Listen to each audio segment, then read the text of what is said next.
Hello everyone and welcome again to my kitchen where today I am playing with rose hips. So for anyone that is a bit doubtful about what they are, they're those nice bright red rose hips that are abundant this year. This year we are extremely lucky.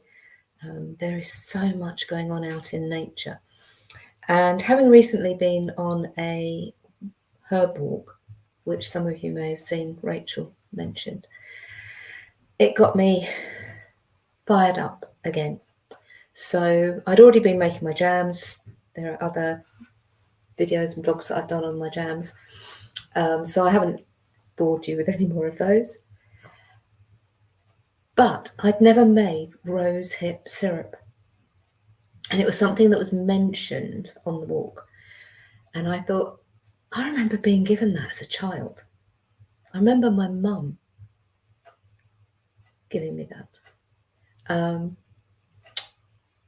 I thought, how do you do it? How do you make it? So I looked it up. It's probably been a recipe that's been around for centuries. It came to the fore in World War II and was still very much used into the 50s and 60s because of the scarcity of some foods. Because these little powerhouses were found by the scientists way back in the 30s and 40s to contain more vitamin C than citrus.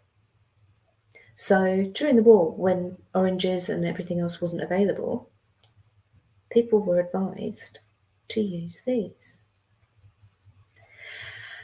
And what I discovered when you do a search on the internet, everyone's got their own take on how to make this syrup.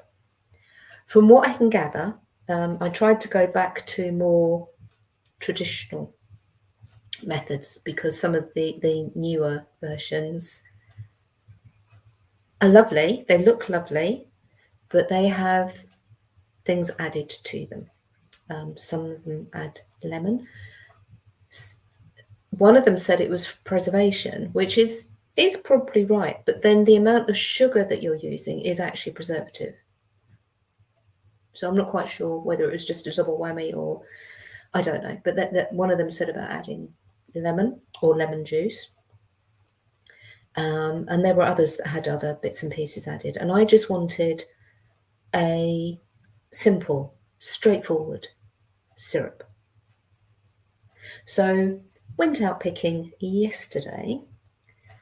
Got one of these. I've got approximately, so I've done this, tried to do this in different measurements to cover everyone. So I've got about 3 cupfuls of the hips, which comes to the equivalent of 1 and just over a half mugs, about 300 grams, which I think is about 10 ounces of these. To that, you need approximately a litre of water. Most of so I saw a couple of recipes where you just cooked the berries, or hips rather, once and then strained, but you squeezed. Wasn't too keen on that. I'll come to that in a minute.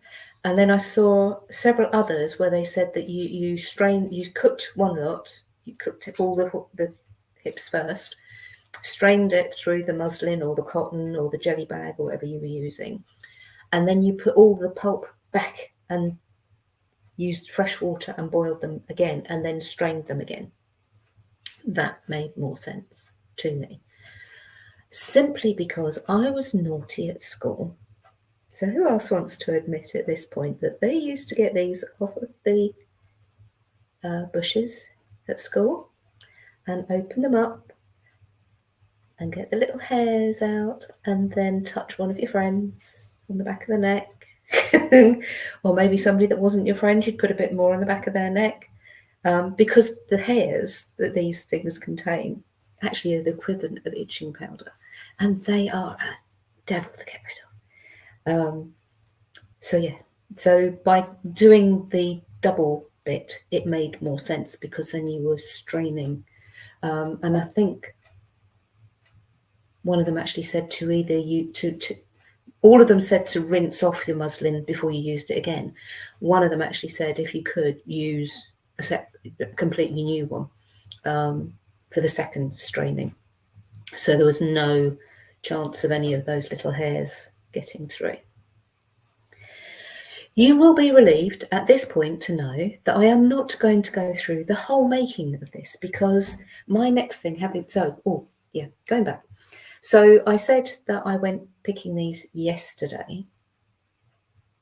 I then came home, washed them, dried them off a bit, put them in a bag, put them in the freezer.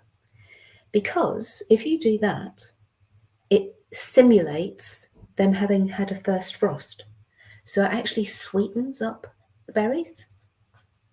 So they're now defrosted and I am about to top and tail them. By top and tail, so you can see, try and hold that so you can see it. You can see that it's got little bits on the ends. So I'm literally going to chop off both ends. Not much, just a little bit. And then I'm going to smash them with the edge of the knife before I put them in the saucepan. By doing that, you're actually, because the actual skin is quite tough. So by doing that, you're going to help release the juices into your water.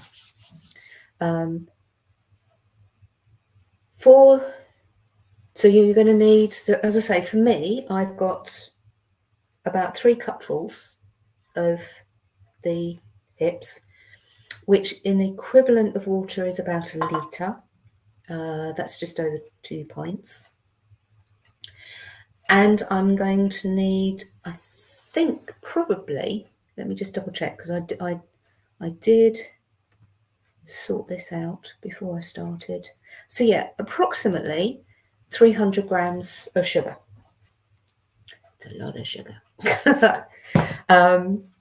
But it's like with jams. That's why jams keep so well, because the sugar content acts as a preservative once you've sealed it, so it can't get air to it. So yeah, as I say, I'm not going to make you sit through the rest of me because I had started and then I thought, oh, let's just do a quick hello. I'm still around. How are you all doing? Let me know in the comments how you're doing. Have you tried this? Have you made rosehip syrup? There will be a written blog as well to go with this, which will have the recipe. And while I'm here, let's go through the magical properties. So why would you make this other than it's lovely to have as a hot or cold drink, to dribble over your porridge or onto pancakes or over ice cream or in any other way that you fancy? But for us witches, magical properties this is going to contain: luck, love, health, self-love, beauty, peace, protection, money, prosperity, abundance, confidence, family, friendship, divination, truth, and charms. What's not to love about this? All of that bit came from Rachel's book, A Kitchen Witch's World of Magical Plants and Herbs. One of my go-to books for anything like this. So yeah, let me know in the comments whether you have done this, whether you're going to do it, and if you do it, how you found it. And yeah, I will see you next time.